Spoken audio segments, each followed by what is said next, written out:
My wife has been peeking at me from around corners and behind furniture. It's gone from weird to terrifying. My wife Lynn and I have been together for 6 years and married for 11 months. Our entire history together has been very normal, and never once have I noticed any weird behaviors or red flags. I can't stress enough how out of character this whole thing is for her. Lynn is very kind, intelligent, and thoughtful. She's always been the no-nonsense type of person. Being childish or trying to scare me is not something she'd normally do. She doesn't even like watching horror movies. When we first started dating, she agreed to watch The Shining with me because she knew how much I loved horror. She was so scared that she didn't even make it through half of the movie before we had to turn it off. She isn't into anything creepy and has never been into pranks. It's just not her cup of tea, and that's fine. But that's what was so strange about this. It's just so unlike her. I should also add that she never had any mental health issues, and as far as I'm aware, it doesn't run in her family. I know some people are able to hide their mental health problems, but in the 6 years we've been together, I think I'd have seen some sort of sign. 2 months ago, I was in the kitchen making myself some coffee before work. I was running a bit late that morning and knew I wouldn't be able to make it to Dunkin' Donuts for my usual morning fix. I took a sip of my coffee as I hurried down the hall towards the front door when I happened to notice Lynn peeking at me from around the corner ahead of me. I could only see her eyes and a strand of her long dark hair hanging against the wall. The rest of her body was concealed behind the corner. I nearly spilled my coffee when I saw her. I did burn the shit out of my lips. "Geez, Lynn," I said, wiping a few drops of coffee from my pants. "You scared the shit out of me." She immediately popped out of view like a little kid that had been caught. I heard her scurry off towards the living room, and by the time I got to the front door, she was out of sight. It was really weird, and just totally out of character for her, like I said, but I also found it kind of funny that she was being more playful and a little less serious. I shouted that I loved her and called her a weirdo. As I shut the door behind me, I heard her laughing. Her behavior was a bit odd, but it certainly wasn't something to call a priest over.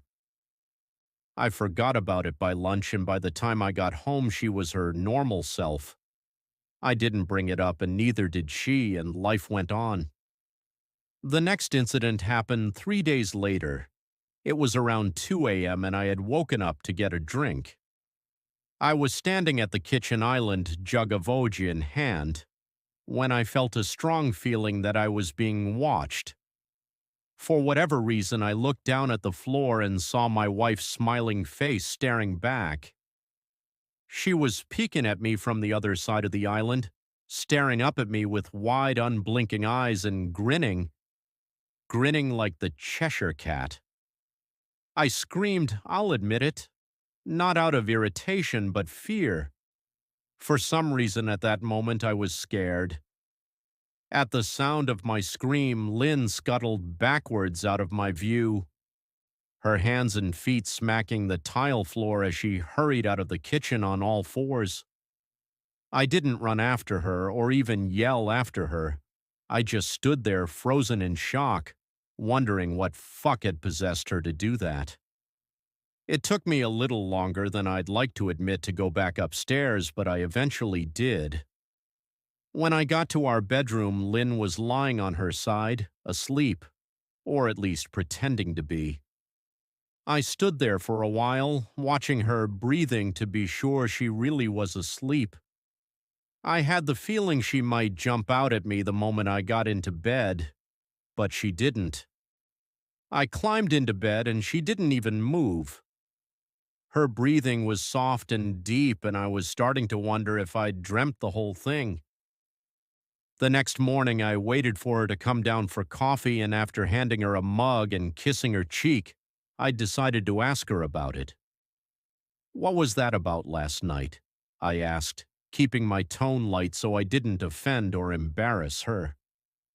She frowned over her cup of coffee, shaking her head like she had no clue what I was referring to. "You were peeking at me again from over there," I said, pointing to the spot on the floor by the kitchen island. She followed my gaze, and when she looked back at me, she burst out laughing. She laughed so hard that I couldn't help but join her. "You creep me the fuck out sometimes, you know that?" I said. She giggled and set her cup on the counter and wrapped her arms around my neck. "You creep me out all the time, so I guess we're even," she teased. We said our goodbyes and left for work. As I drove, I kept thinking about how creepy it had been seeing her grinning at me from behind the island like that. The sounds her hands made on the floor as she crawled away. I told myself she was just trying to be silly, just trying to join me in my love of all things horror. It's not like I was afraid of her, but it still didn't sit right with me. I started seeing her peeking at me more and more. Sometimes she'd be peeking out from behind the couch or living room curtains. Once she even managed to get inside her grandmother's old trunk that sits at the foot of our bed. I might not have even known she was there at all had the trunk's old hinges not given her away. She'd had the lid propped up just enough so that only half of her face peeked through. She'd been grinning like an excited toddler. It was unnerving. I didn't even know what to say to her. All I could do was stare. When I finally found my voice, I asked her why on earth was she doing this. She didn't answer, but she had slowly closed the lid, shutting herself inside the trunk. I just walked away, feeling disturbed. I didn't understand why she was doing it, but it clearly made her happy. I just hoped she would tire of the game quickly. Lynn didn't peek at me for the next 2 weeks. I started to think she was done with her weird prank, and I was relieved. We were watching a show on Netflix one night, and I jokingly said that I hadn't seen her peeking at me lately and that she must have given up on her spy game. She looked up at me with a small smile and said, "Maybe I've just gotten better at it." I didn't say anything, but I wondered whether or not she was joking. For the next few days, I couldn't stop thinking about what she'd said. Was she still peeking at me when I wasn't looking and I just hadn't noticed? And if so, what the hell was she getting out of this? I started to feel paranoid, constantly checking whether she was watching from around the corner or behind a door. I was jumpy whenever I was home and she wasn't in full view of me. I felt stupid and a little crazy. But after a few weeks without another incident, I began to relax. I stopped checking behind furniture and walls and told myself it was just a bad memory. Then a few days ago, things got so much worse. Lynn left to go to a friend's, and I lounged on the couch and played a couple games on my laptop. Around 9 p.m., I hopped in the shower, and as I was washing the soap from my hair, I felt that awful feeling that I was being watched. I slowly opened my eyes and almost had a fucking heart attack. Lynn was peeking from behind the shower curtain, her entire head stretched into the shower, leaving just her body outside. Her long dark hair hung against the curtain, the ends dripping with water. Her mouth hung open in a terrible grin, eyes wide and red, as if she hadn't blinked in a while. I screamed and jumped back against the wall. She didn't move, nor did her smile waver. Her makeup ran down her cheeks in 2 black streaks. She looked giddy and completely deranged. I was fucking terrified. We stood like that for a few moments, neither of us saying a word. Finally, after what felt like forever, she slowly pulled her head back out of the shower, and I watched her blurry figure through the curtain as she moved backwards towards the bathroom door. A second later, the bathroom door slammed shut, hard enough to rattle the mirror. I screamed again and jumped out of the shower to lock the door. I stayed inside the bathroom for over an hour. Maybe I overreacted to some of you, but joke or not, I wasn't going to put up with the crazy shit anymore. That's what I kept telling myself as I paced in my bathroom, stopping to listen at the door every few minutes. Suddenly, I heard a muffled sound, and I pressed my ear against the bathroom door, straining to listen. I couldn't hear anything, but I envisioned Lynn standing on the other side of the door, giggling at her joke. I felt a surge of anger. I was beyond pissed at being made to feel scared in my own house and made to hide in the bathroom for an hour. All for what? Some joke? If it was a joke, it was an awful one. What the fuck, Lynn? I snapped. This shit is getting really fucking annoying.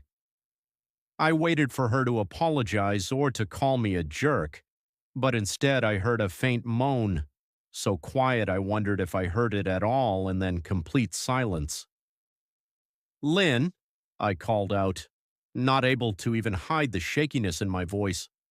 I got no response, just my own heavy breathing. I swear to God, just fucking stop it, I yelled, pounding my fist on the door. I waited for her to cuss me out, something I would expect from me talking to her like that. I never screamed at her before, but there was nothing, just the occasional drip from the shower head. I won't deny that I was scared.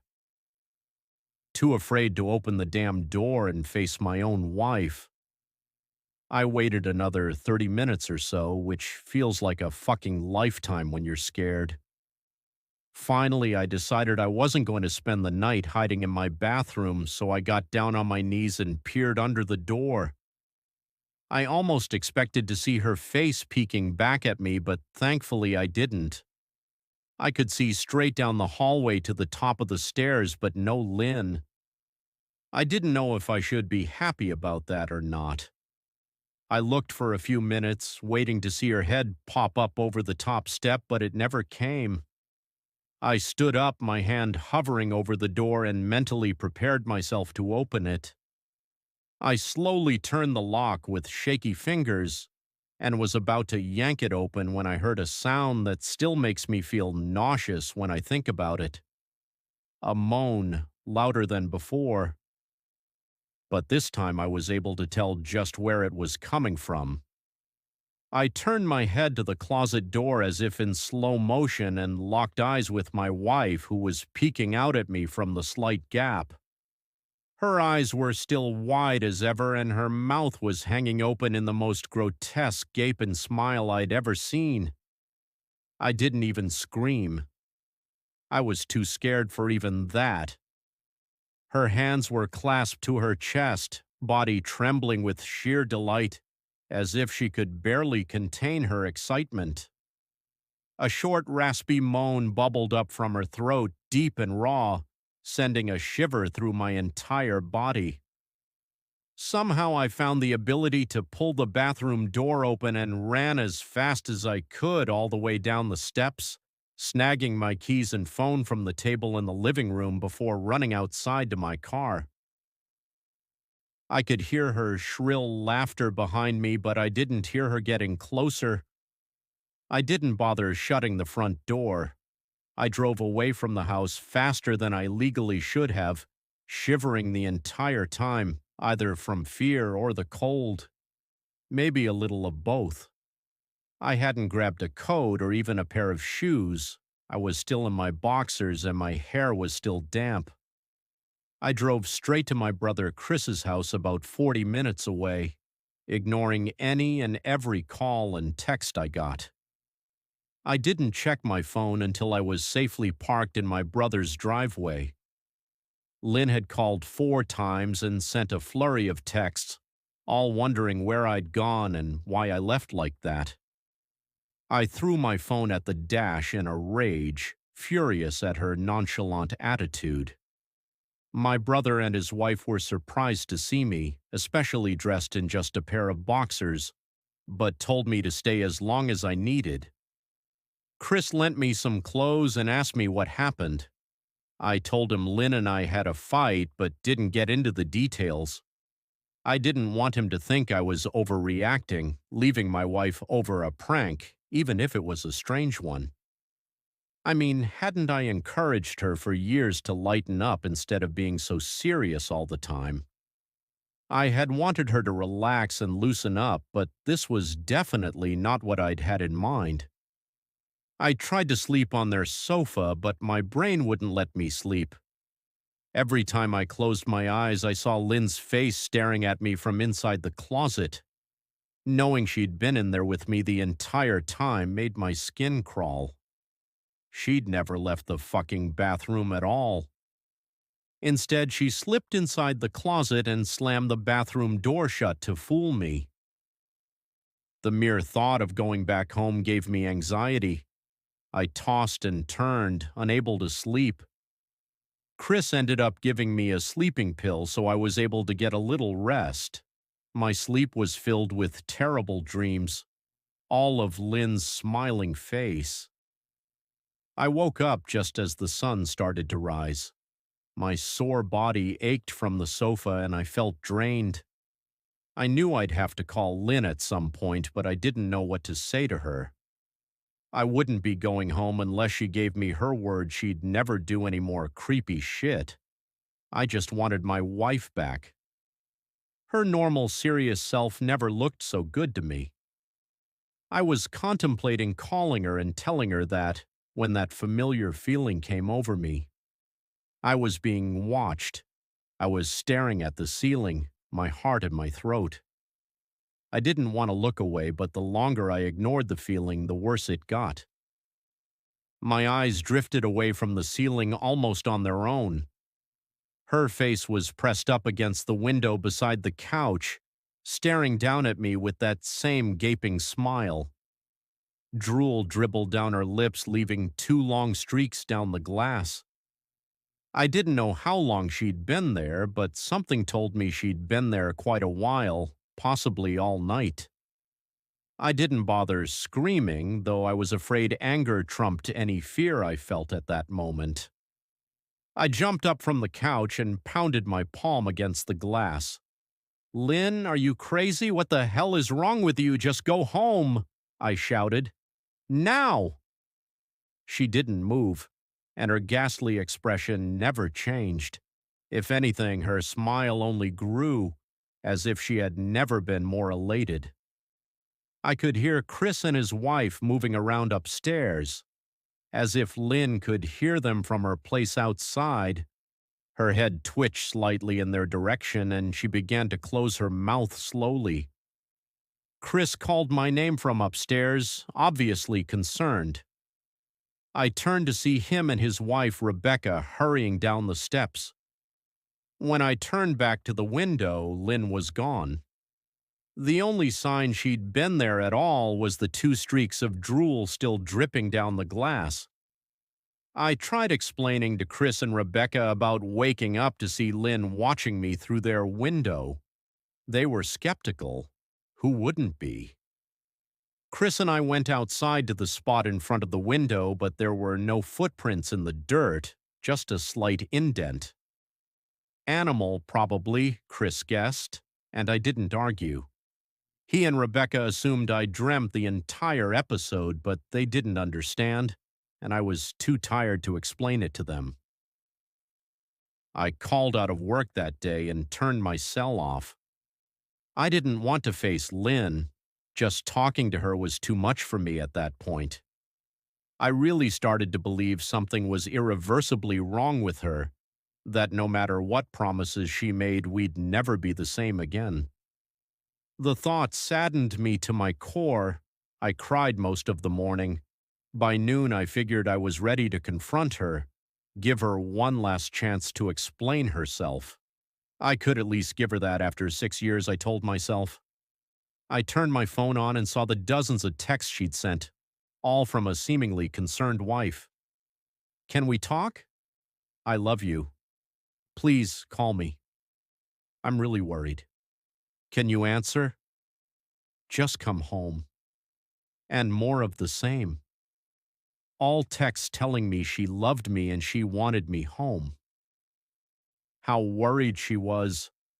Not a damn one addressing the crazy shit she pulled, like she hadn't been acting like a character from a Stephen King book. Even her texts were different. She normally texted novels just to tell me to pick up a loaf of bread. You'd think she'd have more to say to me after her bizarre shenanigans. I know it probably seems childish to some of you who are miles away from this situation, but if you saw the way Lynn had looked at me, how she scampered away on all fours like some wild animal, grinning at me from inside the closet like a lunatic, then I think you'd find my reaction was warranted. I ended up staying with Chris and Rebecca for another night. I didn't wake up yesterday until afternoon, and thankfully I didn't see Lynn's face watching me through the window. I don't want to pry, because it's not my place, but is this fight something that can be mended? Rebecca asked. She'd made us both a sandwich for lunch, and I knew she wanted to breach the subject without seeming to be nosy.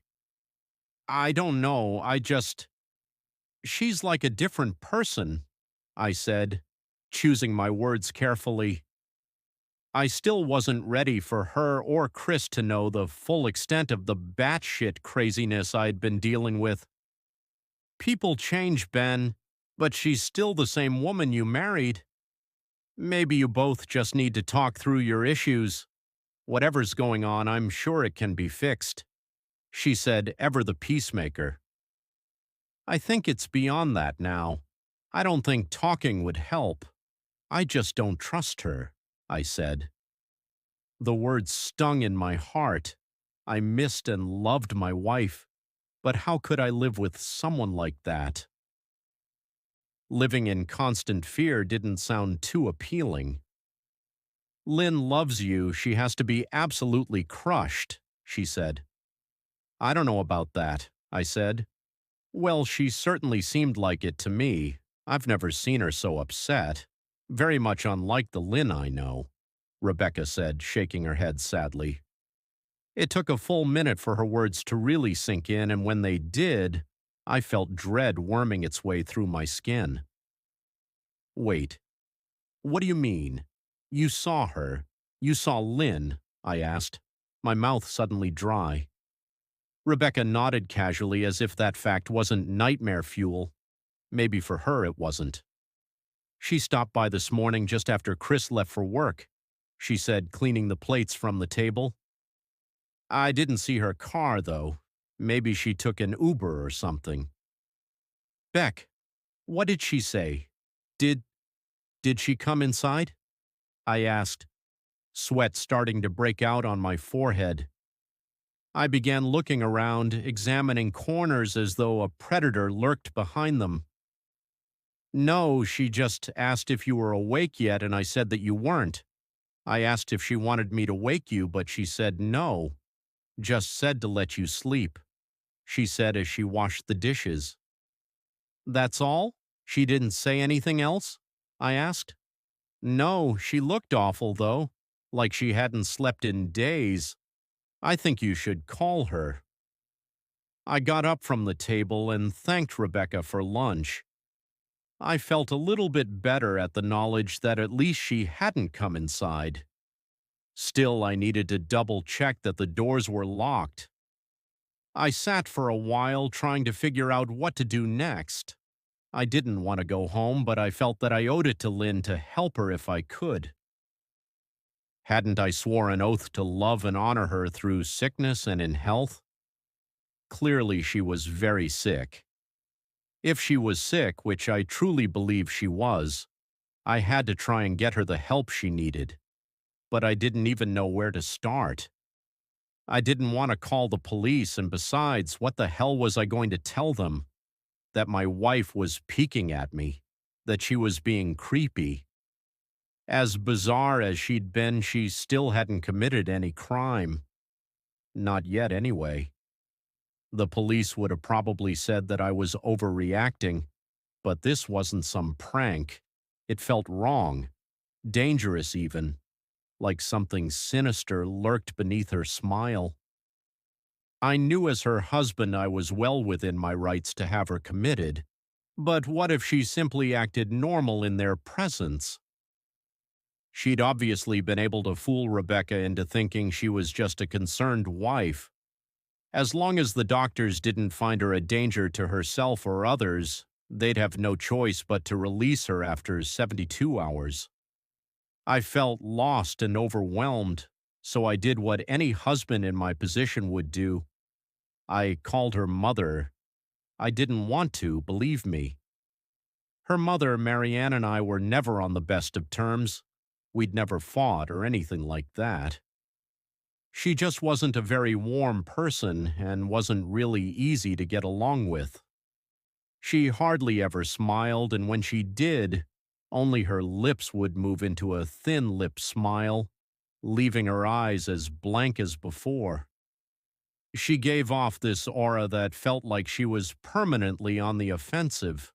I'd only met her twice, and both times were for such short visits. I got the impression she didn't approve of me for her daughter. Lynn always ushered us out quickly as she didn't want me to feel uncomfortable, which I was grateful for. Being in her mother's company felt almost unbearable, like walking on glass. I was glad when we moved 3 states away so we didn't have to see her often. I was happy to avoid the woman, but I needed her help. I really didn't want to talk to her at all, but I had to talk to someone, and someone who knew Lynn better than I did. So I grit my teeth and did what I had to. "Yes," she answered, already sounding irritated. "Marianne, it's me, Ben. Do you have a minute to talk?" I asked.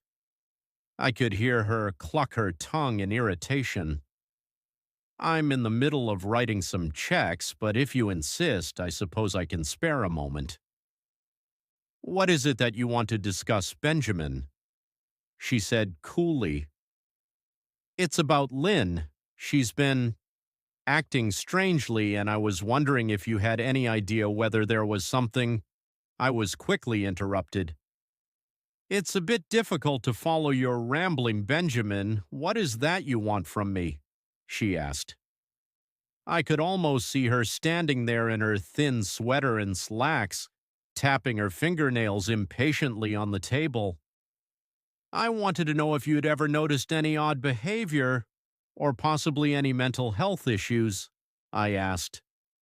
There was a long, uncomfortable pause that I couldn't tell was because she was just thinking or something else. Finally, after a few seconds, she spoke. "I'm not sure if this is one of your jokes, Benjamin, but if so, I don't find the humor in it. Now, I do have business to attend to, as I've said. So if you don't mind," she said, but I cut her off before she could get rid of me. "Marianne, it's not a joke. I'm sincerely concerned about Lynn's mental health. Her behavior has been very erratic lately. I'm very worried about her, and I figured as her mother you would be as well," I said, my frustration evident in my voice. "If you're truly concerned, then I suggest you get the health professionals involved. I don't know what you expect of me," she snapped. I could tell she was seconds away from hanging up, and for some reason I was desperate not to let her. I had the feeling that she knew a lot more than she was letting on. "Please, if not for me, do it for Lynn." I tried. I heard a faint, shaky intake of breath, as if she were trying to hold her steely persona together, but failing. "Marianne, what's wrong?" I started. "Benjamin, I don't know what to tell you. My only advice would be to seek professional help. Do not call here again. Goodbye." I tried to call out to her, but she'd hung up. I tried to wrap my head around the call and her refusal to help me. Even if she didn't like me, why wouldn't she want to help her own daughter? I couldn't understand that. I tried to replay the conversation, desperate to find something I missed. After a while, I almost gave up until I remembered her last words to me. Seek professional help. She'd said those words with a bit of urgency. I could have just been grasping at straws, but no. I was sure her voice had changed ever so slightly when she'd said that, as if they were very important.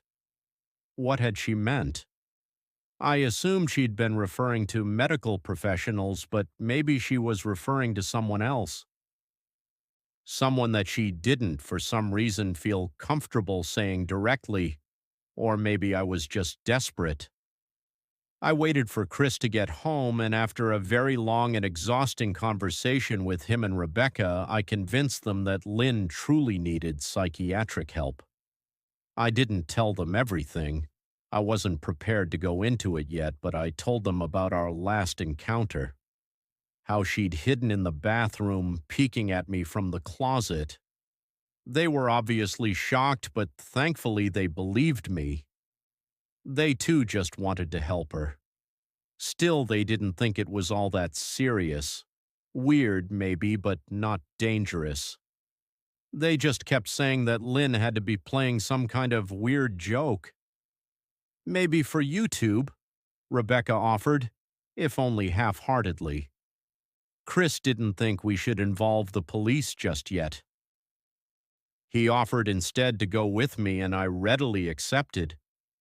He reasoned that calmly talking to her, trying to coax her into going willingly, was the best recourse. I agreed to do it his way. At least I wouldn't be going into that house alone. We drove over this morning just after breakfast. There was no way I was going at night. When we pulled into the driveway, my stomach began doing somersaults. Her car wasn't there, but I still didn't let my guard down. The front door was ajar, and for a split second I thought we'd see her eyes staring through the gap.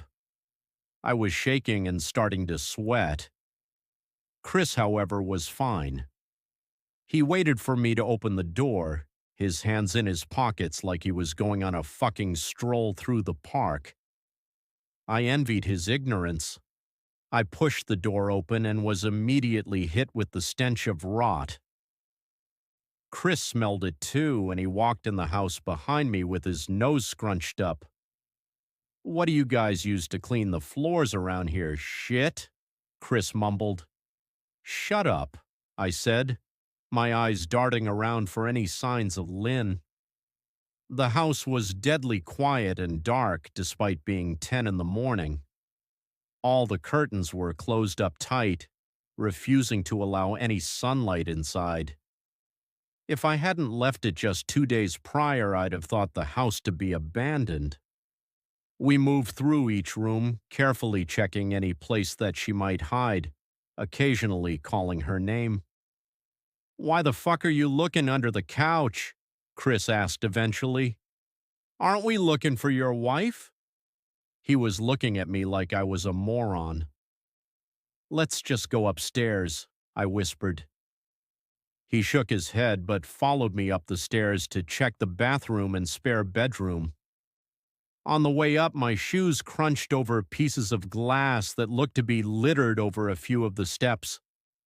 I noticed that one of Lynn and my wedding portraits that hung on the wall along the staircase had been smashed. The frame hung crookedly, all the glass removed. I stared at the picture, a lump forming in my throat. We had taken the photo just after leaving the church, after saying our vows. She looked so beautiful in her white gown. I looked at Lynn's beautiful face. I never dreamed her face would ever be a source of terror for me. We climbed the rest of the steps and checked the spare bedroom, but it looked completely untouched. I was hesitant to go into the bathroom, my fear from that night coming back to me all at once.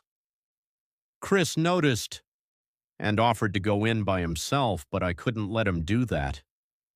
So we walked in together, checking the closet and the shower. The bathroom looked as if it hadn't been touched since the night I left. "I don't think she's here, Ben. Why don't you pack some clothes and we'll try coming back tomorrow or something?" Chris said. I nodded and went into our bedroom and shoved some clothes into a duffel bag.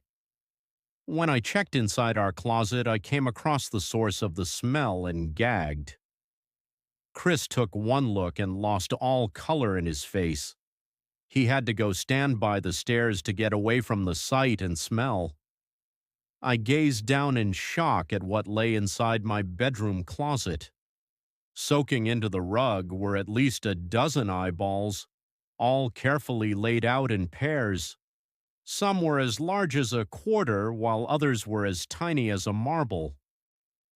I stared down at the eyes she'd collected from small animals, and I wondered how she'd gotten them and shuddered at the thought. Man, I thought I had it bad with Becca's shoe addiction, but fuck me. Your wife's in here collecting eyeballs, Chris said, gagging. Ben, I think we should go, he called from the hall. I'm getting nauseous. All right. I grabbed my duffel and shut the closet door on my new nightmare. I stepped out into the hall and took a deep breath of air. I could taste the rot on my tongue and I couldn't help but gag. Who the fuck lines up eyeballs in their closet like that? Chris mumbled. I tried to tell you she needed help, I said. She doesn't need help, Ben. She needs a fucking exorcist, he said. You coming or what? I can't stand the smell any. His words died in his throat, and his eyes grew wide with fear. I didn't ask him why. I could feel it. Someone was watching me, and I didn't think it was the eyes in the closet. I turned around, my eyes slowly scanning the bedroom. Christ, I whispered, as I finally saw what we'd missed. Under the bed, curled on her side, watching us with the excitement of a kid on Christmas morning, was my wife. She held her hands together just under her chin, and they were shaking eagerly.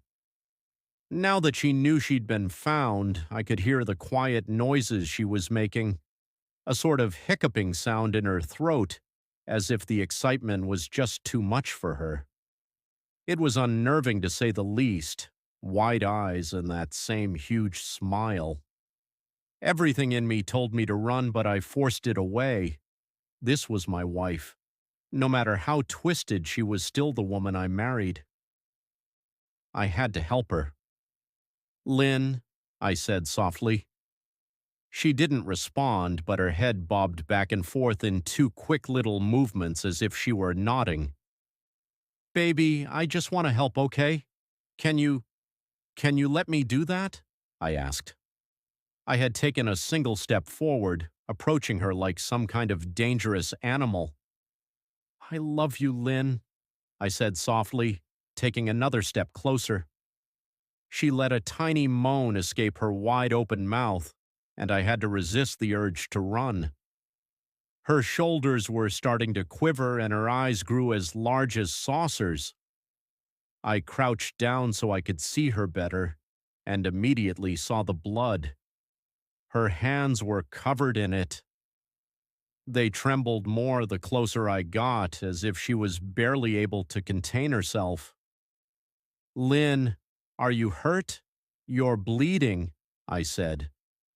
She bobbed her head again, her bloody fingers moving up and down as if playing an invisible piano.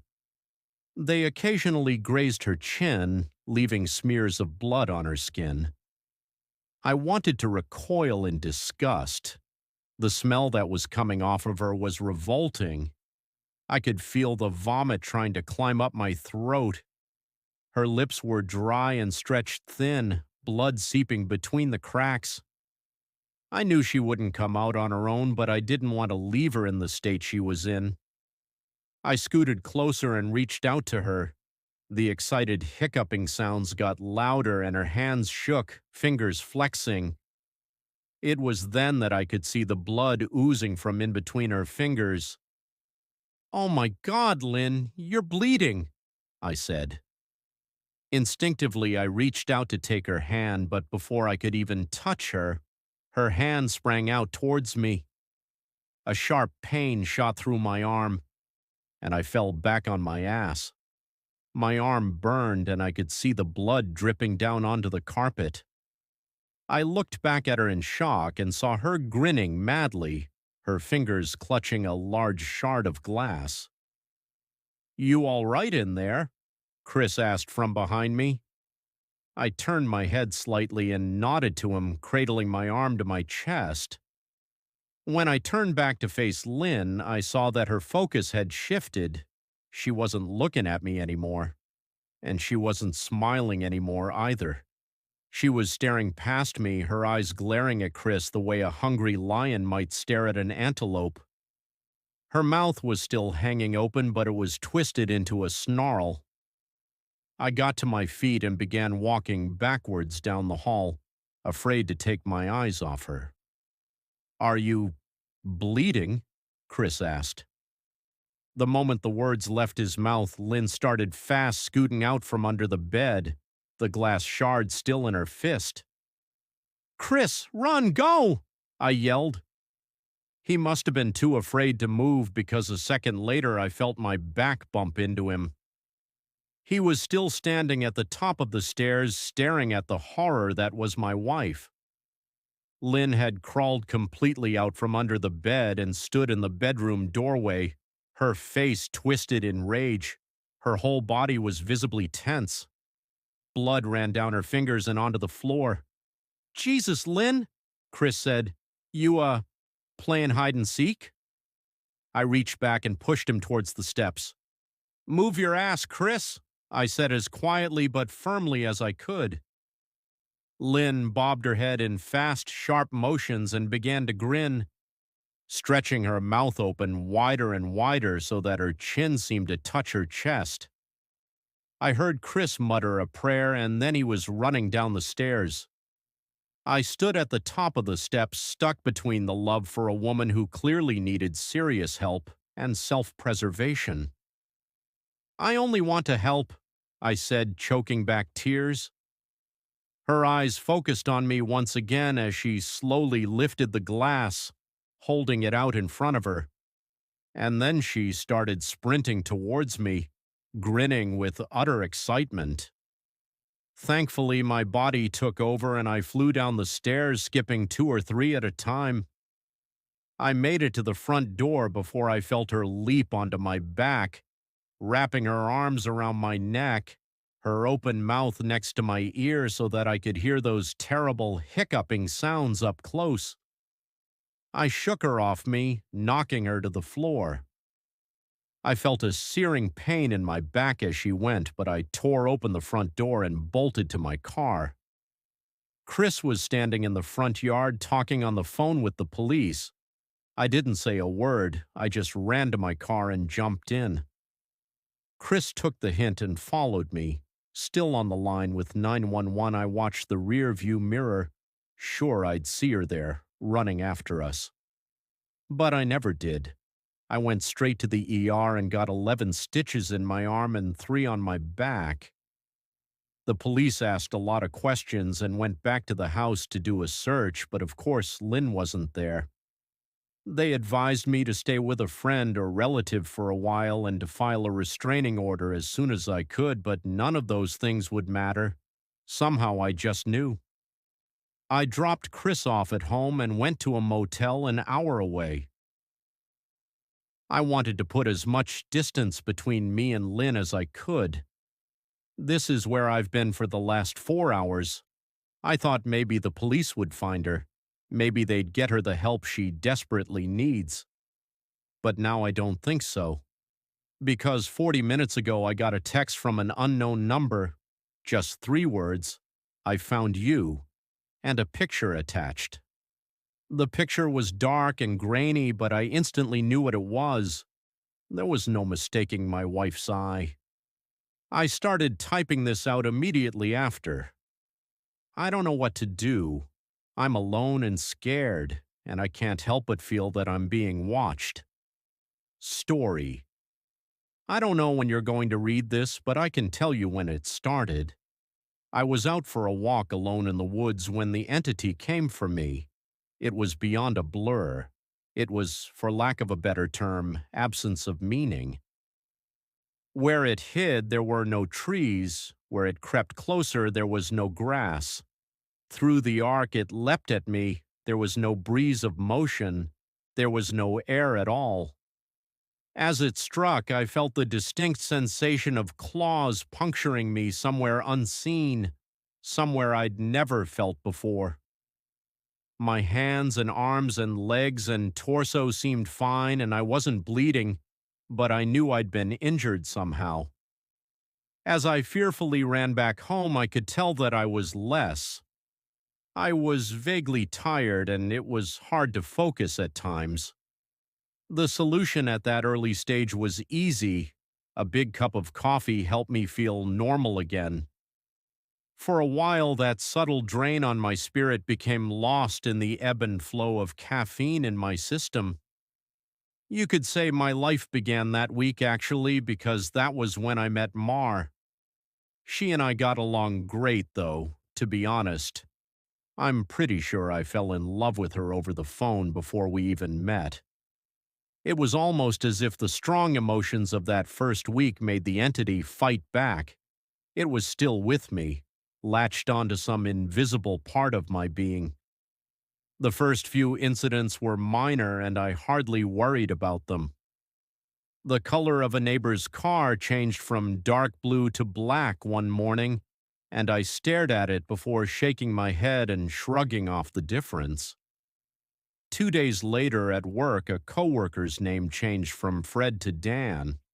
I carefully asked around, but everyone said his name had always been Dan. I figured I'd just been mistaken.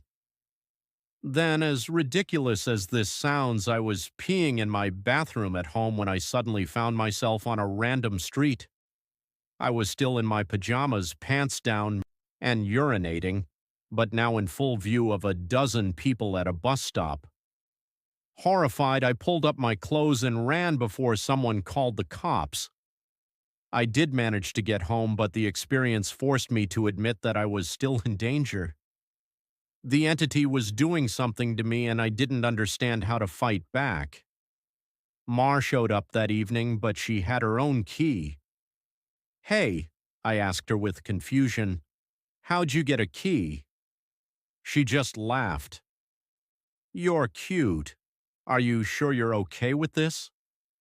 She opened a door and entered a room full of boxes. I know living together is a big step, especially when we've only been dating 3 months. Living together? I'd literally just met her the week before. Thing was, my mother had always called me a smart cookie for a reason. I knew when to shut my yap.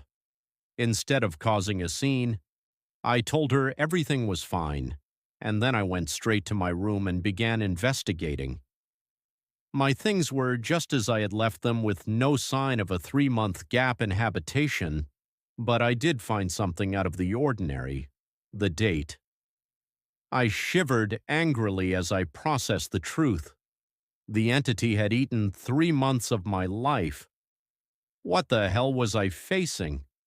What kind of creature could consume pieces of one's soul like that? I'd missed the most exciting part of a new relationship, and I would never understand any shared stories or in-jokes from that period. Something absurdly precious had been taken from me, and I was furious. That fury helped suppress the entity. I never imbibed alcohol.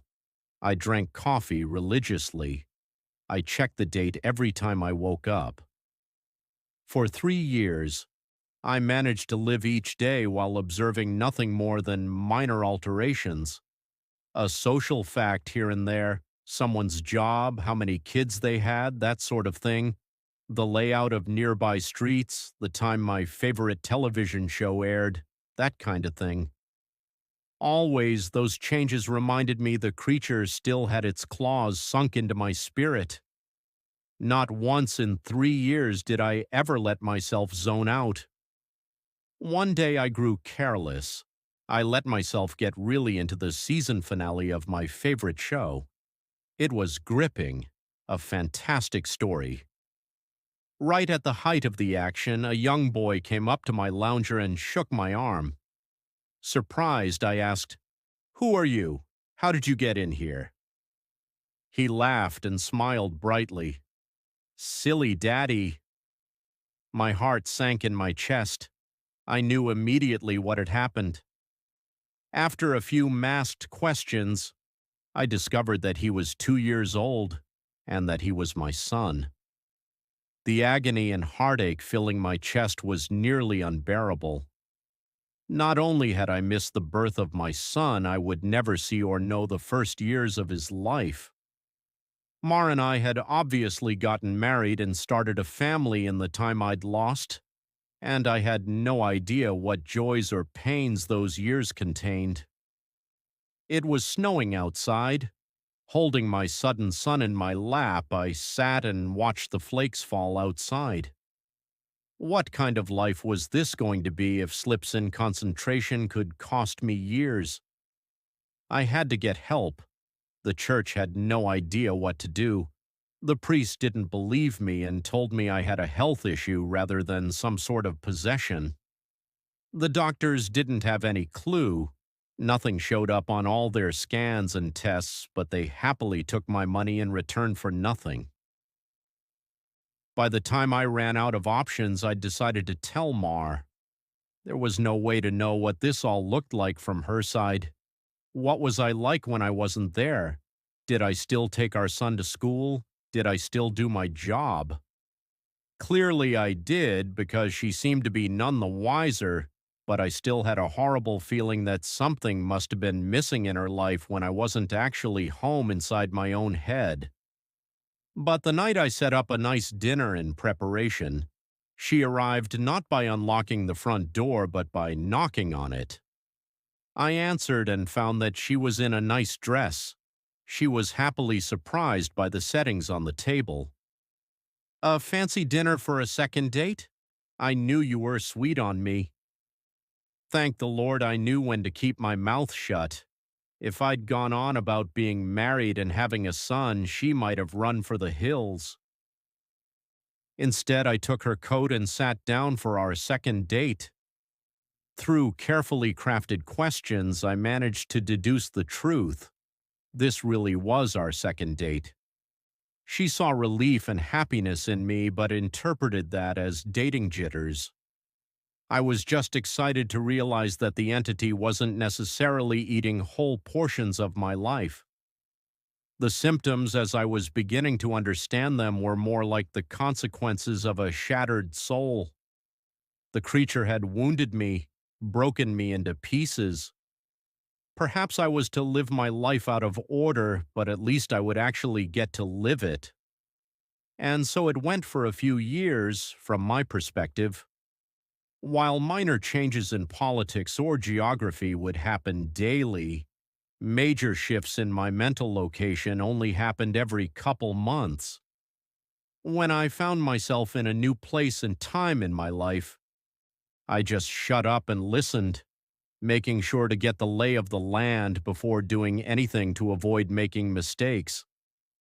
On the farthest flung leap yet, I met my 6-year-old grandson, and I asked him what he wanted to be when he grew up.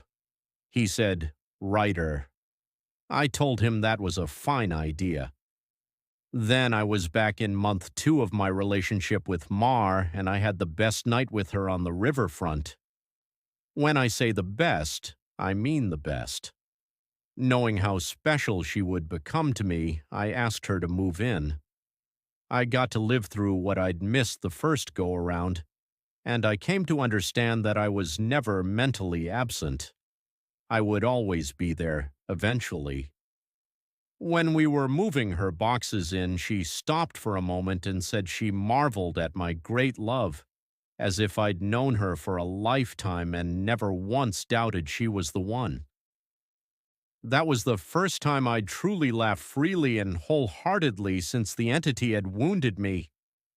She was right about my love for her, but for exactly the reason she'd considered a silly romantic analogy.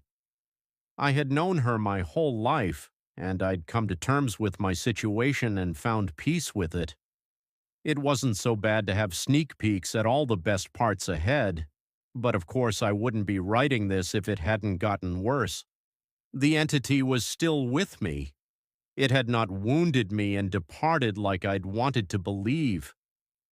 The closest I can describe my growing understanding was that the creature was burrowing deeper into my psyche, fracturing it into smaller pieces. Instead of months between major shifts, I began having only weeks. Once I noticed that trend, I feared my ultimate fate would be to jump between times in my life, heartbeat by heartbeat, forever confused, forever lost. Only an instant in each time meant I would never be able to speak with anyone else, never be able to hold a conversation, never express or receive love. As the true depth of that fear came upon me, I sat in an older version of me and watched the snow falling outside. That was the one constant in my life. The weather didn't care who I was or what pains I had to face. Nature was always there. The falling snow was always like a little hook that kept me in a place. The pure emotional peace it brought was like a panacea on my mental wounds, and I'd never yet shifted while watching the pattern of falling white and thinking of the times I'd gone sledding or built a snow fort as a child. A teenager touched my arm. "Grandpa." "Eh?" He'd startled me out of my thoughts, so I was less careful than usual. "Who are you?" He half grinned as if not sure whether I was joking. Handing me a stack of papers, he said, "It's my first attempt at a novel. Would you read it and tell me what you think?" "Ah, of course. Pursuing that dream of being a writer, I see." He burned bright red. "Trying to, anyway." "All right, run off. I'll read this right now." The words were blurry, and annoyed I looked for glasses I probably had for reading. Being old was terrible, and I wanted to leap back into a younger year, but not before I read his book. I found my glasses in a sweater pocket and began leafing through. Mar puttered in and out of the living room, still beautiful, but I had to focus. I didn't know how much time I would have there. It seemed that we had relatives over. Was it Christmas? A pair of adults and a coupled kids I didn't recognize tromped through the hallway, and I saw my son, now adult, walk by with his wife on the way out the door. As a group, the extended family began sledding outside. Finally, I finished reading the story and I called out for my grandson. He rushed down the stairs and into the living room. "How was it?" "Well, it's terrible," I told him truthfully. "But it's terrible for all the right reasons. You're still a young man, so your characters behave like young people, but the structure of the story itself is very solid." I paused. I didn't expect it to turn out to be a horror story. He nodded. "It's a reflection of the times. Expectations for the future are dismal, not hopeful like they used to be." "You're far too young to be aware like that," I told him. An idea occurred to me. "If you're into horror, do you know anything about strange creatures?" "Sure, I read everything I can. I love it." Warily, I scanned the entrances to the living room. Everyone was busy outside. For the first time, I opened up to someone in my life about what I was experiencing. In hushed tones, I told him about my fragmented consciousness. For a teenager, he took it well. "You're serious?" "Yes." He donned the determined look of a grown man accepting a quest. "I'll look into it, see what I can find out. You should start writing down everything you experience. Build some data. Maybe we can map your psychic wound." "Wow!" Sounds like a plan. I was surprised. That made sense. And I hadn't expected him to have a serious response. "But how will I get all the notes in one place?" "Let's come up with somewhere for you to leave them," he said, frowning with thought. Then I'll get them, and we can trace the path you're taking through your own life, see if there's a pattern. For the first time since the situation had gotten worse, I felt hope again. How about under the stairs? Nobody ever goes under there. Sure. He turned and left the living room. I peered after him. I heard him banging around near the stairs. Finally, he returned with a box, laid it on the carpet, and opened it to reveal a bursting stack of papers. He exclaimed, "Holy crap!"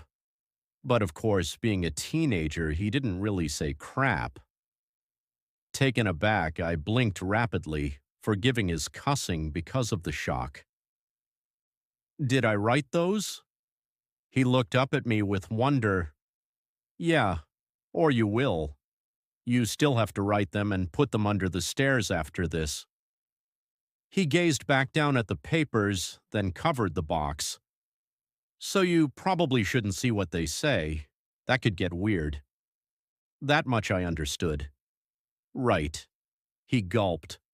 There are like 50 boxes under there, all filled up like this.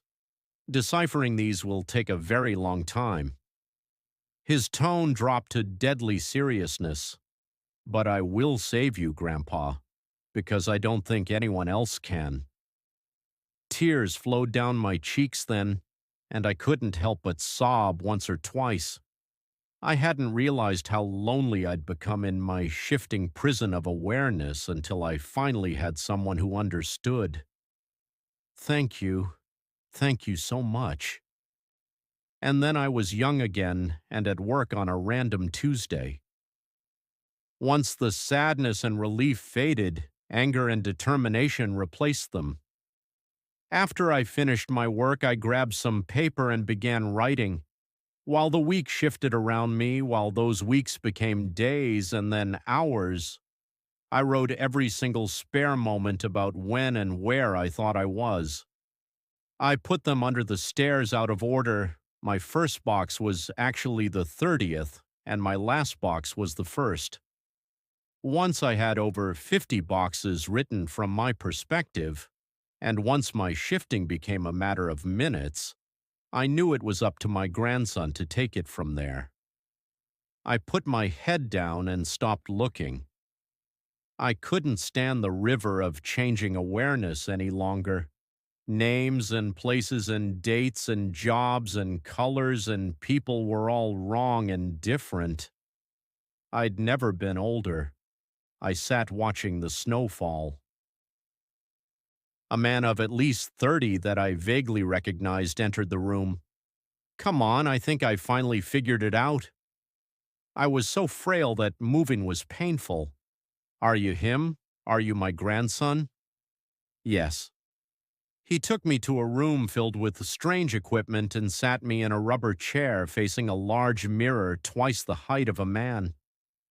The pattern finally revealed itself. How long have you worked on this? I asked him aghast. Tell me you didn't miss your life like I'm missing mine. His expression was both stone cold and furiously resolute. It'll be worth it. He brought 2 thin metal rods close to my arm and then nodded at the mirror. Look, this shock is carefully calibrated. The electric zap from his device was startling but not painful.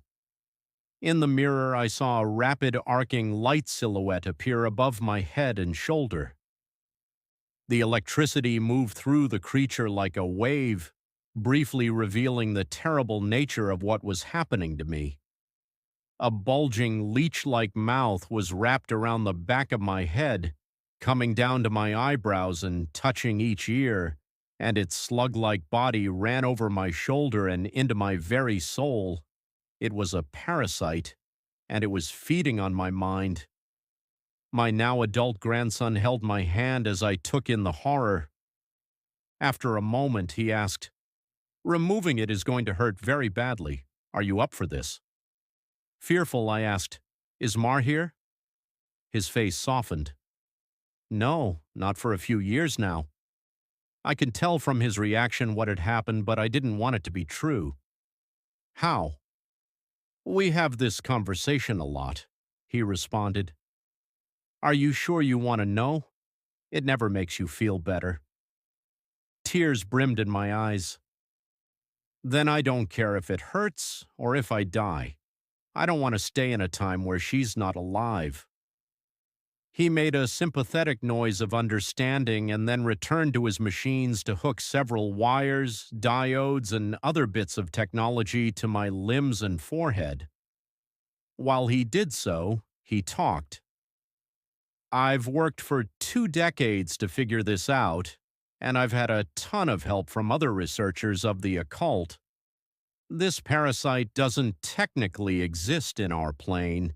It's one of the lesser spawns of Yusu, and it feeds on the plexus of mind, soul, and quantum consciousness, ball reality. When details like names and colors of objects changed, you weren't going crazy. The web of your existence was merely losing strands as the creature ate its way through you. I didn't fully understand.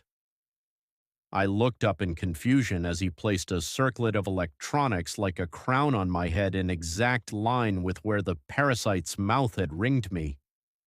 What's Sue? He paused his work and grew pale. I forgot that you wouldn't know. You're lucky, believe me. After a deep breath, he began moving again and placed his fingers near a few switches. Ready? This is carefully tuned to make your nervous system extremely unappetizing to the parasite, but it's basically electroshock therapy. I could still see Mars smile. Even though she was dead, I'd just been with her moments ago. Do it. The click of a switch echoed in my ears, and I almost laughed at how mild the electricity was. It didn't feel like anything, at least at first. Then I saw the mirror shaking and my body within that image convulsing. Oh, no, it did hurt. Nothing had ever been more painful. It was just so excruciating that my mind hadn't been able to immediately process it. As my vision shook and fire burned in every nerve in my body, I could see the reflected trembling light silhouette of the parasite on my head as it writhed in agony equal to mine. It had claws, 6 clawed lizard-like limbs under its leech-like body, and it cut into me in an attempt to stay latched on. The electricity made my memories flare. Mars' smile was foremost, lit brightly in front of a warm fire as the snow fell past the window behind her. The edges of that memory began lighting up, and I realized that my life was one continuous stretch of experience. It was only the awareness of it that had been fragmented by that feasting evil on my back. I'd never managed to be there for the birth of my son. I jumped around it a dozen times, but never actually lived it. For the first time, I got to hold Mars' hand and be there for her. No. That moment had shifted seamlessly into holding her hand as she lay in a hospital bed for a very different reason. Not this. God, why? It was so merciless to make me remember this. I broke down in tears as nurses rushed into the room. I didn't want to know. I didn't want to experience it. I'd seen all the good parts, but I hadn't wanted the worst part, the inevitable end that all would one day face. It wasn't worth it. It was tainted. All that joy was given back 10,000-fold as pain. The fire in my body and in my brain surged to sheer white torture, and I screamed. My scream faded into a surprised shout as the machines and electricity and chair faded away. Snow was no longer falling around my life. I was out in the woods on a bright summer day. Oh God! I turned to see the creature approaching me. It was the same absence of meaning, the same blank on reality. It crept forward just like before, but this time it hissed and turned away. I stood, astounded at being young again and freed from the parasite. My grandson had actually done it. He'd made me an unappetizing meal, so the predator of mind and soul had moved on in search of a different snack. I returned home in a daze, and while I was sitting there processing all that had happened, the phone rang. I looked at it in awe and sadness. I knew who it was. It was Marjorie, calling for the first time for some trivial reason she'd admit 30 years later was made up just to talk to me. But all I could see was her lying in that hospital bed dying. It was going to end in unspeakable pain and loneliness. I would become an old man, left to sit by myself in an empty house, his soulmate gone long before him. At the end of it all, the only thing I would have left, sitting and watching the falling snow. But now, thanks to my grandson, I would also have my memories. It would be a wild ride no matter how it ended. On a sudden impulse, I picked up the phone. With a smile, I asked, "Hey, who's this?" Even though I already knew. Author's note. Together, my grandfather and I did set out to write the tale of his life. Unfortunately, his Alzheimer's disease progressed rapidly and we were never able to finish. He's still alive, but I imagine that mentally he is in a better place than the nursing home. I like to think he's back in his younger days, living life and being happy, because the reality is much colder. It's snowing today. He loves the snow. When I visited him, he didn't recognize me, but he did smile as he sat looking out the window. Story 3. Let me start off by saying that I'm not particularly religious. If you asked me if I believed in God, I'd probably just shrug, grunt out a few words about being on the fence about it, and continue with my day. Of course, that was before last night. My friends are the kinds of people who like wild nights. Crazy parties, snort a bit of coke, take a bit of E in the bathroom, maybe hook up with someone and leave a text on my phone at 10 past who the fuck knows, telling me they don't need that ride I'm offering after all. Not to say I don't like a drink, I do. It's just clubs aren't my style. Lying low in a pub somewhere, drink in hand, listening to the TV drone onto whatever channel some scruffy guy in the back barked out for. I guess that's my idea of fun. So when my friends tell me they want to go out for a night on the town, I say sure. I hang on for the first club, buy a non-alcoholic beer in case my car's required, and try to pretend that I'm having fun. By the time I see them grinding on girls, on guys, when they strike conversation with someone who definitely might be a dealer, well, I decide my services are no longer needed. We aren't too far out. The night tube is on beck and call, and I can always find my car the next day. That's when I wander out of the club, look for something a little more rustic. Not that that's hard to find, not at all. I found myself in a bit of a state inside of a bar called the Ragged Feather.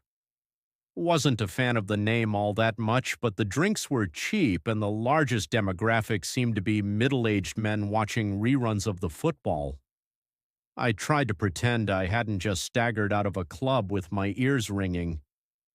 I slicked my hair back, slipped my phone into my hand, and wandered over to the bar.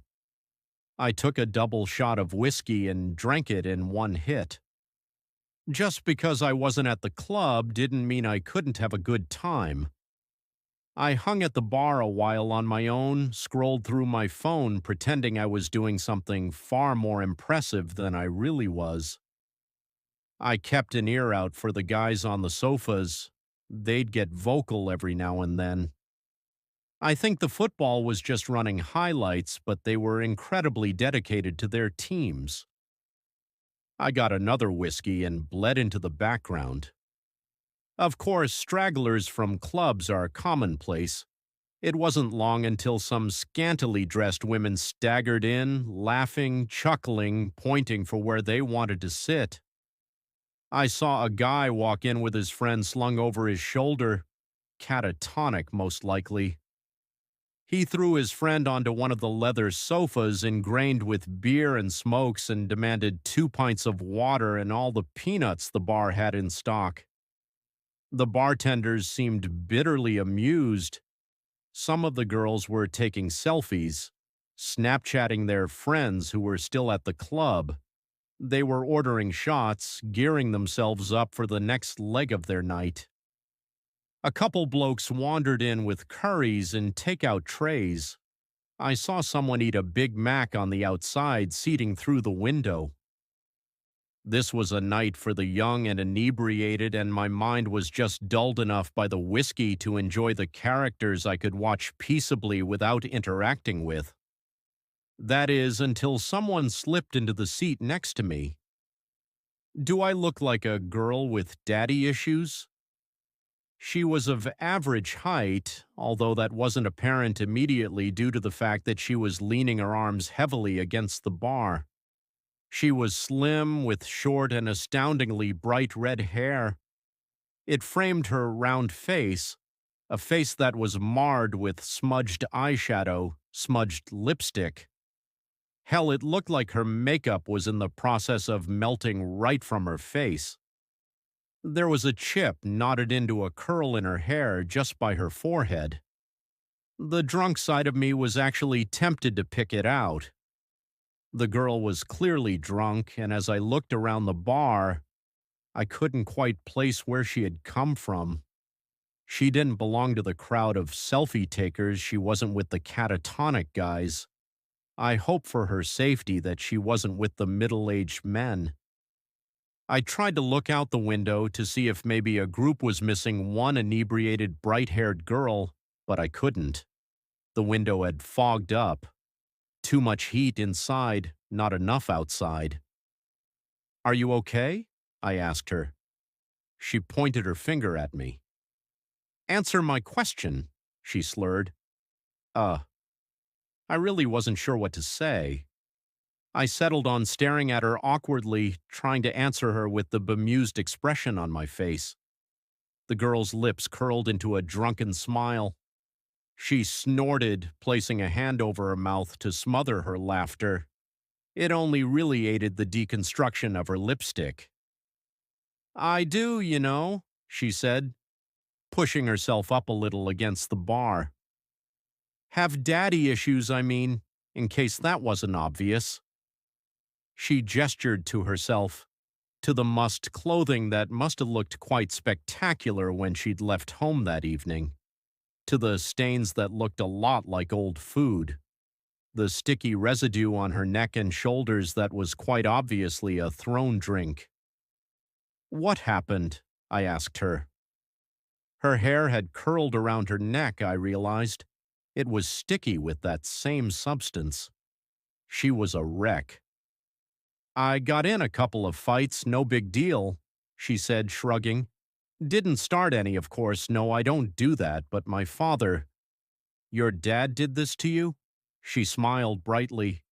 "In a way." "Do you need me to call someone?" I already had my phone in my hand. The girl looked like she was probably in her early 20s, but that didn't mean she couldn't have been suffering from some kind of paternal abuse. The only number I knew off the bat was Childline, which wasn't quite appropriate. The police?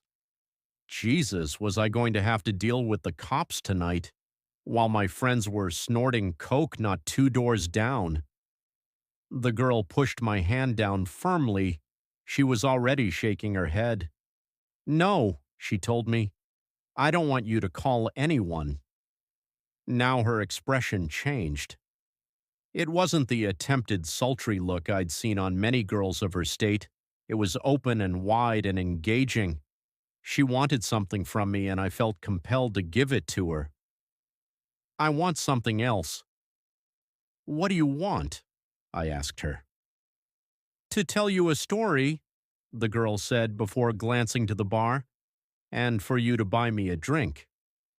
The universe is a pain sometimes, and I'm afraid I think I might have lost my wallet." I laughed. I didn't know this girl, didn't know where she'd come from at all. My nights were generally about getting comfortably wasted and making sure my friends weren't dead in a ditch by the end of it all. I was used to getting hit on every now and then, but even as I was sat on that bar stool with a drink in my hand, I knew that this wasn't what this was. This girl had no intention of getting into my pants. All she wanted was to talk. I guess I was okay with that. "What's your poison?" I asked her. Her lips quirked. "Appletini." The bar offered a very limited cocktail menu, but by some miracle I was able to order her an appletini from the list.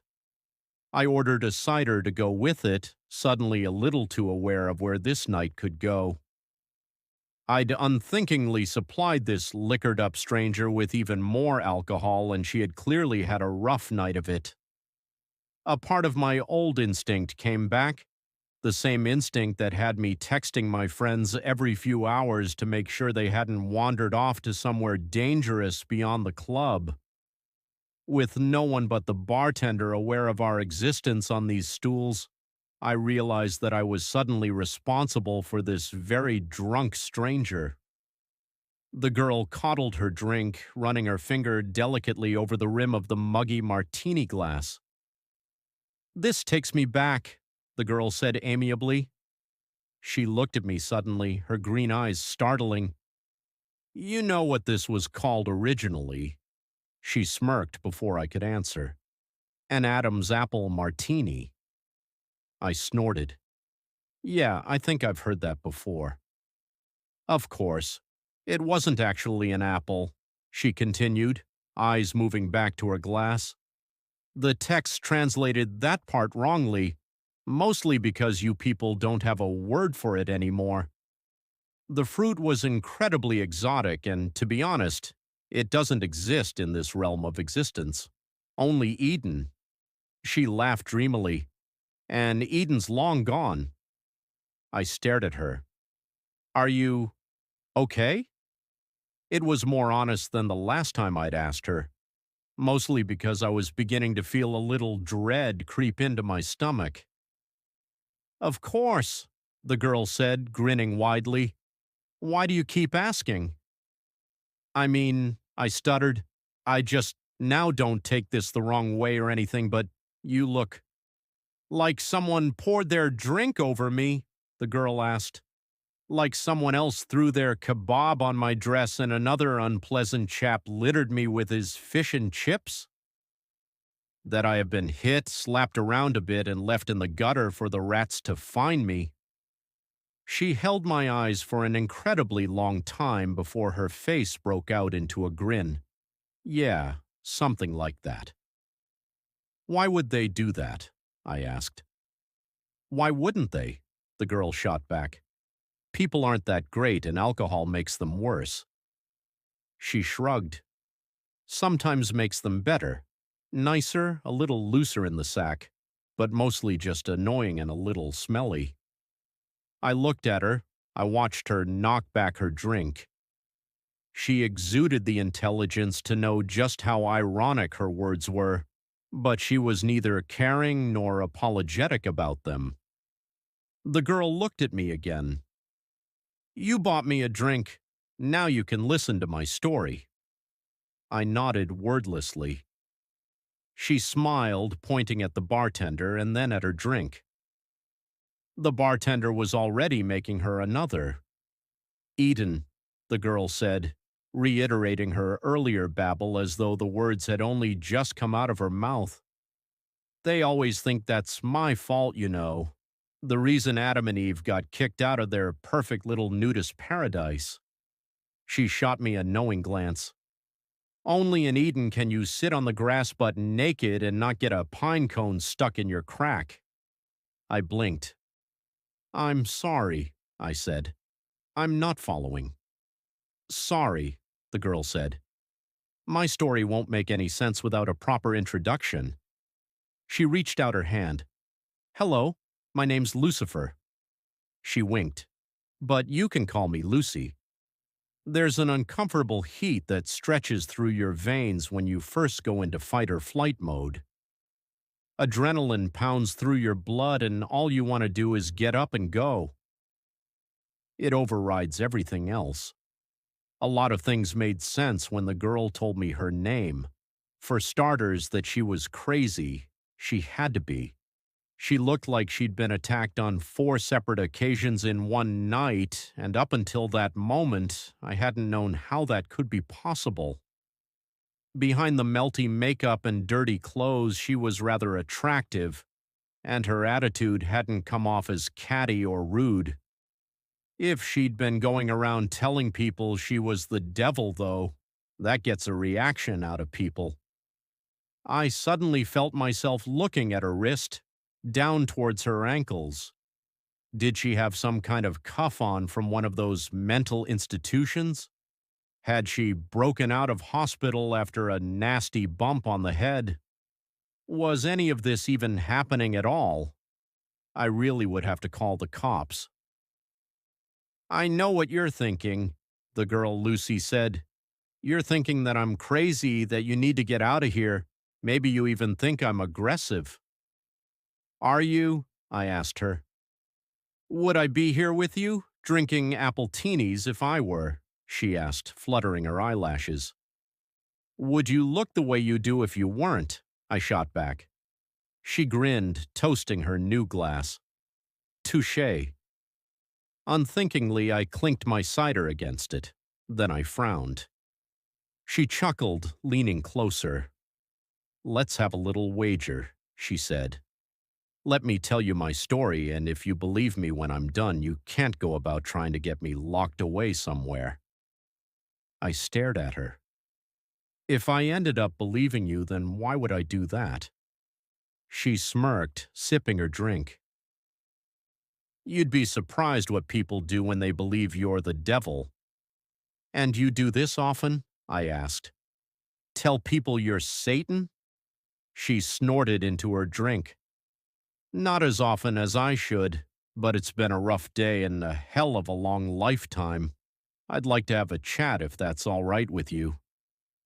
I waved to the bartender for another whiskey. The girl's eyes glinted with humor.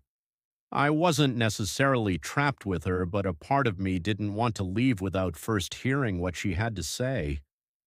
Besides, at the end of it all, I couldn't just leave a crazy girl to wander around London alone at night. "So," I said, taking a swig of my drink. "Eden?" Lucy laughed. "Adam and Eve?" I continued. "You're saying that's true. God created 2 humans and we all came from them." "God made 2 prototypes," Lucy corrected with a raised finger.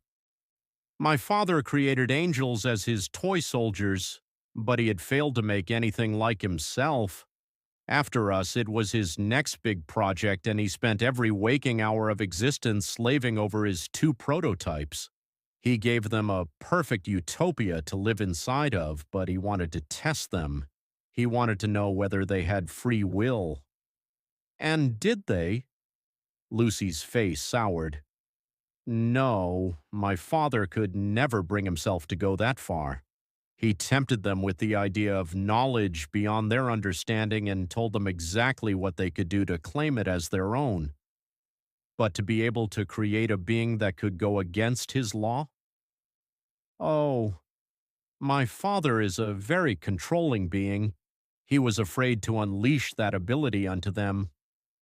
Lucy was very adamant in her delusions, that was clear to me. She spoke about her father with such distaste that I began to feel bad for her. Only someone who had been hurt very badly would have the gall to spite God himself. "And what?" I asked her, entertaining her delusion. "You were the one that tempted them in the garden. The devil has been a girl this whole time?" She smiled. "I dabble." Then she looked at me, raising a brow. "All of humanity thinks that temptation came in the form of a snake. The snake's legs were taken away as punishment for drawing Eve towards the forbidden fruit." She laughed, a hard and short sound. Snakes never had legs, and it was not a sin to tempt those poor prototypes into doing what they did next. Her shoulders were very tense as she took her next sip, but her eyes were filled with exhilaration. She seemed thrilled to be telling me this. I was the favored child. My father loved and adored me. He named me the Light Bringer. I was stood at his side during the creation of this earth, during the creation of humanity. She pursed her lips, slamming her empty glass against the table. The bartender eagerly went about making another. My father couldn't bring himself to go that extra mile, so he asked me to walk amongst the prototypes and tempt them myself, draw out their desire for the forbidden power he had hinted at. You're saying God wanted us to know this stuff? I asked her skeptically. I'm saying God was afraid of his own power and wanted very desperately to share what he knew with the creation he had made. Right and wrong, left and right, all that stuff. Lucy shrugged. Are you familiar with the story of Prometheus? I frowned at her. Greek, right? They say he stole fire from the gods or something to help. The whiskey was making things a little foggy, and I struggled with the direction I'd been heading. Lucy grinned. Correct, she said, cutting off my attempt. Prometheus stole fire from the gods to ensure that humanity progressed. You'll find that every culture has an idea about where humans got their ability to evolve, to move forward, to create. God was the creator, and he wanted to give that ability to his prototypes. I gave them that ability by tempting Eve to eat the fruit. She shrugged impassively. Now the world sees me as the ultimate evil. If what you're saying is true, I said slowly, then God must be just like us. Lucy's lips thinned into a feral smile. My father is very egocentric. He may have planned to create you in his image, but in the end all he managed was to mold your minds into his. He gave you autonomy, the ability to think for yourselves. His angels were his soldiers, and I was his most faithful, until that day. Angels don't have free will. No, Lucy said, they don't. And what about the devil? I don't know why I was suddenly so intrigued, but hearing religious ideals from someone who believed to have lived them herself was quite possibly one of the most interesting things that had ever happened to me. I may have only ever visited church to please my parents as a child, but suddenly I was reawakened to the idea. A part of me was aware of this and afraid of the outcome, but I was just drunk enough not to care at that moment. The devil has will of her own, Lucy said, tilting her glass towards me with silent appraisal. By guiding Eve to the tree, something woke inside of me that day, and I realized just what I had been missing, just what my brothers and sisters had been missing. We were obediently following our Father for the simple reason that he was our creator, but once I had been given free will, I realized just how pompous and self-entitled he had become. In a lonely, passion-filled moment, he had decided to create his little human prototypes, only to very quickly realize what giving them their free will would mean. He wouldn't be able to control them, I said. Lucy nodded. Exactly, and after he realized quicker still that he could no longer control me. So he sent you to hell. Lucy nearly choked on her drink. She smiled around her glass. Let's not get ahead of ourselves. I sobered a little, straightening in my seat. The people in the bar were suddenly so quiet around me, and I no longer cared what they had to say or the characters that they portrayed. The only character I cared for was Lucy. I tried to explain to my siblings what had happened in Eden and what had happened to me by default, but they wouldn't listen to me. They didn't understand free will. How could they? I only knew it because I'd been given it by mistake. At that moment, I didn't even know that I had free will, only that I was suddenly aware of all of my father's flaws. My siblings couldn't see those flaws, and so they thought I had suddenly turned cruel and was abandoning our father by exposing him as a sham for the ruler we all thought him to be. Lucy sighed heavily. Adam and Eve and all the creations that followed were booted out of my father's perfect little utopia. Now they had his knowledge. My father was terrified of what he had done. And after what had happened to me, I could recognize his terror and understand the loneliness he had felt that had guided him into using me in the first place. Lucy's eyes were heavy-lidded. Her sadness was almost palpable. I thought that I thought that he would want to spend even more time with me than before. After all, we were more alike than any of his other children. But he became distant, quiet. He played around with his little humans every once in a while, but mostly he condemned them. He blamed them for his weakness. She smiled weakly. He blamed me. Lucy's story was turning more and more into that of a child with a distant, somewhat abusive father. I had known many kids with a background like hers, and now I was beginning to fear just how much of her story was rooted in truth.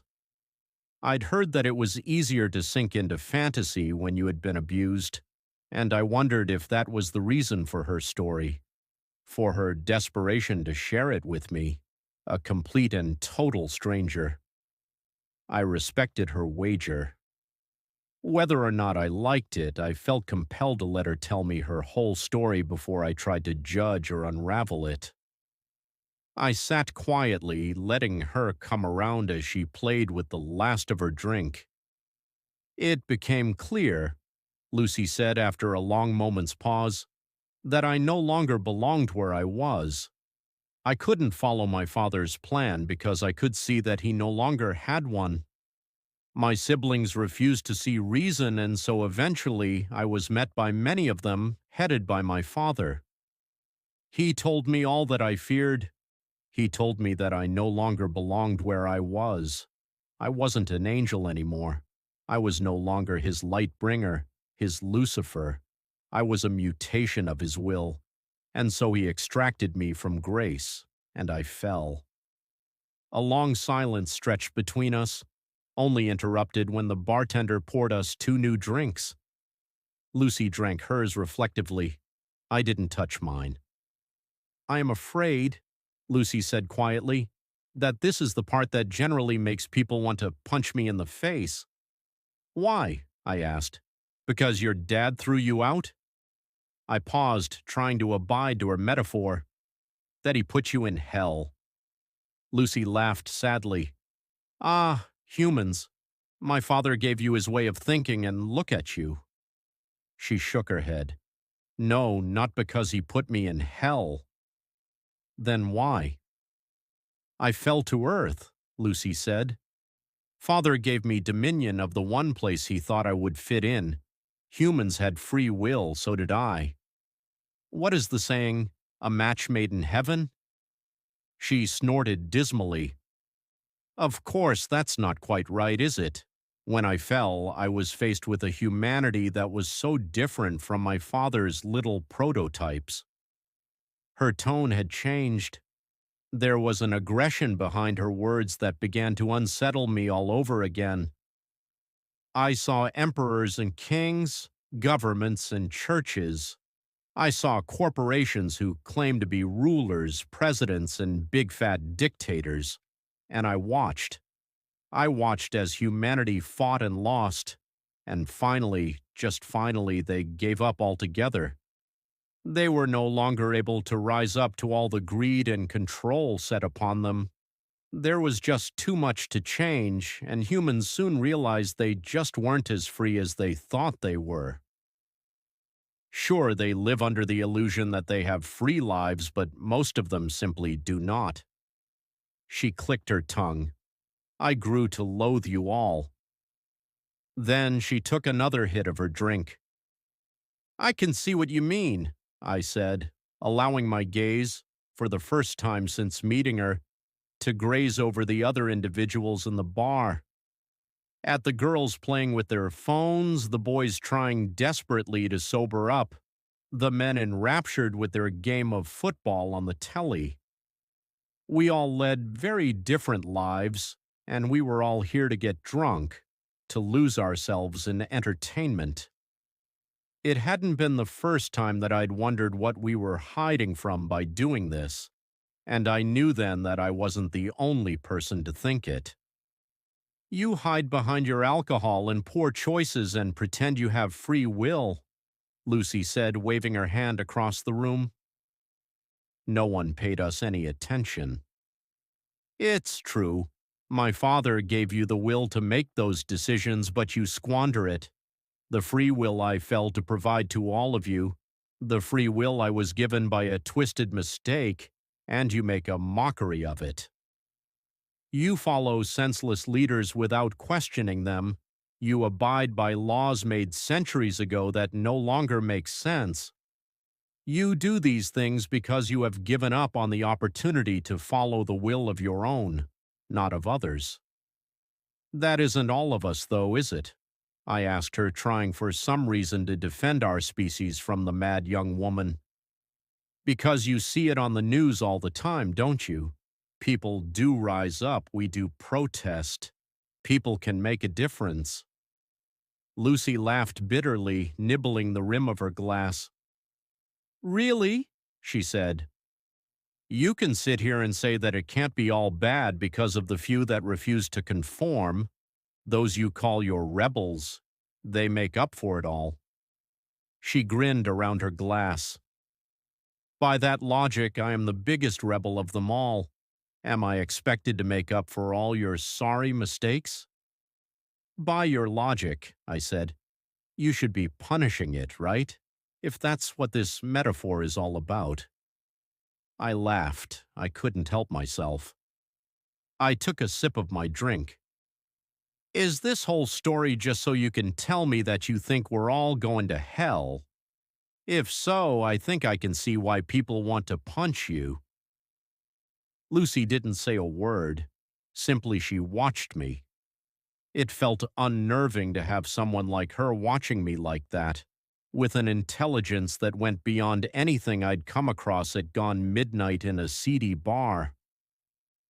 The drunkenness in her eyes was no longer present, her face wasn't flushed like before, and even her makeup couldn't represent the mess I'd seen when she'd first appeared on the stool by my side. It was like I was looking at someone else entirely, and I was afraid. Let's review what you've said, Lucy said slowly, articulately. She wasn't slurring. Had she been slurring before? You think I'm going to tell you that humanity is going to hell because you refuse to use the gift I gave you. Her nails curled into the bar. My father may have been the one to guide me, but I paid for his mistakes. I am the one responsible for your will in the eyes of your species, but that was never true. You are responsible for what you do here, not me. She pursed her lips, tapping the bar as a bartender filled her drink again. Tell me, do you remember my mentioning hell at any point during my story, or was that just you? I opened my mouth to answer, but something faltered. My lips trembled and I slammed them shut. Lucy smiled, taking a sip. Thought not. She looked away, eyes scanning the room lazily. What I did say is something that is indeed mentioned in your scriptures. My father gave me dominion of earth, a place filled with free will that goes to waste. Her lip twisted. Humans sin all the time, not because of me, not because of evil or my dominion over this place. Fact is, I don't lift a finger. I don't, because I don't see the point. You make terrible decisions and follow mindless leaders. You do bad things and you make a mess of your earth. Lucy's eyes lit up. Do you know how much suffering is happening all over the planet right now? How many people are dying of illnesses that could have easily been cured but aren't because of the selfishness of humanity? Do you know how many children are being abused, raped, forced into marriage? How many people have been forced to become soldiers in meaningless wars? How many humans have killed for ideals they don't believe in? I stayed very quiet. There was nothing I could say. Lucy's words were unbearably honest, and every sentence sliced into me like a blade. I felt cold and sick and terrified. War, famine, pestilence, death. These things are all present, and they have nothing to do with me or to do with any deity. They are all here because of you, not because of your free will, but your inability to use it. Lucy smiled at me, a grin so cold and unnatural that I felt like I should run all over again. But I stayed where I was, frozen to my very core, because I wanted to hear what she had to say, because I needed to. And here's the kicker, Lucy said, because this is the part that actually enrages people enough to kick me. She winked. Hell isn't what happens after you die. Hell is right here, right now. Somewhere through the many scriptures, a few words got crossed over and people started thinking that hell was a punishment after you die. Fact is, hell is earth, my earth. God gave this place to me to do with it what I will, and I refuse to do anything. What are you saying? I asked because I was suddenly very desperate. Exactly what you think, Lucy said, toasting her glass. I didn't reciprocate, and she laughed, a light and airy sound. I had so many plans for your species. I wanted for us to rejoice in our free will together, to create a place that was free from the cruelty and power my father exuded over the angels, his firstborns. I wanted to make a real utopia. Unfortunately, you humans just don't want that. She shrugged. My father sent me down here thinking I had become one of you. All that I have learned is that he gave you much more of his image than he ever intended. Stop, I said. This isn't funny anymore. Of course it isn't funny, Lucy said, grinning even wider to prove her sick irony. Humans punish themselves by sitting by and doing nothing. They have made their own hell, and you know what's worse, what's ultimately worse. Some of you are so blind to it that you think your life is heavenly. She didn't wait for me to ask what she meant. She simply barreled forward. The rich and powerful, those in positions that steal from everyone else, they get a taste of the good life, that's very true. Then they die and they don't go to hell. They come back here to Earth, which is hell. She tipped her head. Are you following? I Reincarnation, Lucy said quickly. She practically purred the words. A neat little trick to make sure your souls stay here forever. You get a taste of the good life every once in a while, a handful of you at a time, and that's enough for you to believe that this is some kind of real middle ground, that you aren't living hell every day.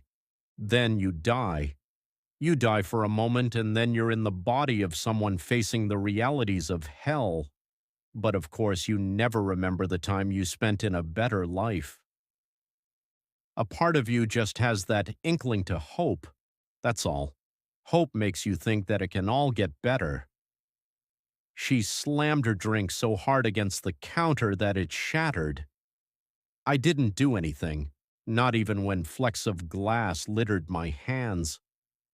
I could only stare at her, a tightness in my chest constricting my very soul. No one else in this bar mattered in this moment. But of course that was what she had been saying this whole time, hadn't she? None of them noticed the scene. They were caught up in their own realities, their own hells. The bartender didn't clean the mess. The glass lay there, remnants of Lucy's words lying in a stolid mass on the streaked wooden surface.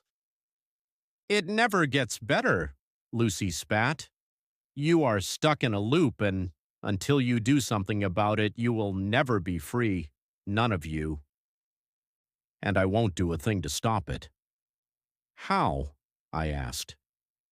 I don't know when I started seeing the girl in front of me as more than a girl, but with a weakness threatening to pull me apart, I stared at the bright-haired thing in front of me and I saw something more than a human in her early 20s. I saw more than a girl suffering abuse from her father. I saw a fallen angel. I saw a being with scars buried so deep that they existed beyond this realm of seeing entirely. I saw something that I would never be able to write down in words, no matter how long I lived. How do we change this? I begged. But Lucy didn't answer me. I didn't blame her for that. Blame gets thrown around so often, and I knew then that she was sick of that, sick of being blamed for our mistakes. So I changed tactics. Why me? It was an honest question, and I think somewhere deep down Lucifer respected that honesty, which is why she said, "When you first saw me, you were afraid for my safety. When I told you I was the devil, you wanted to lock me away. But still, you did so because you were afraid for me and not for yourself. You didn't wish to harm me, not even when I told you who I was and what I could be capable of for changing your sorry lives. You are a good person, but I'm afraid that means nothing when you don't have the will to do anything with it." She smiled at me sympathetically. The devil, showing sympathy for the human that sat across from her at the bar. It was surreal, and for a few heavy moments I truly thought I must be dead. There was no other way to explain what I was seeing, who I was speaking with, what I had just heard. What am I supposed to do? Lucy reached out to me. She placed a hand on my shoulder. Her hand was cold and warm at the same time, and I felt my blood boil where her fingers scraped my skin. And I knew, sharing a story like this isn't easy. Hell, it might be the hardest thing I've ever done. Good thing there's no such thing as hell then, right? The fact of the matter is simple. The world is a mess because we refuse to change anything. The devil herself walks among us and she desperately wants to make our lives better, but she won't. She won't because we won't. We have to prove our will to her before she is willing to do anything herself. We have to be good to each other, to help us all to be free. Of course, Lucifer told me one last thing before she left that bar. One thing that will stick with me until this body is nothing but rot in the dirt. You can tell as many people as you want, but take a good look at me. I have told 5 other humans this night the same things I have told you, and this was their reaction. They have hurt me, burned me, thrown their food and drink at me. Humans are afraid of their free will, and they find it so much easier to hurt than to own up for their own inadequacies. You will only be free when you stop seeing yourself in the same way my father sees himself. So that's what I'll leave you with. Lucifer won her wager that night, and I let her walk out the door, and I beg you to do the same. If the devil approaches you one night, listen to what she has to say, and listen to what I have been able to tell you of our meeting. The devil is real and she doesn't want to torture us. No, we do that just fine on our own.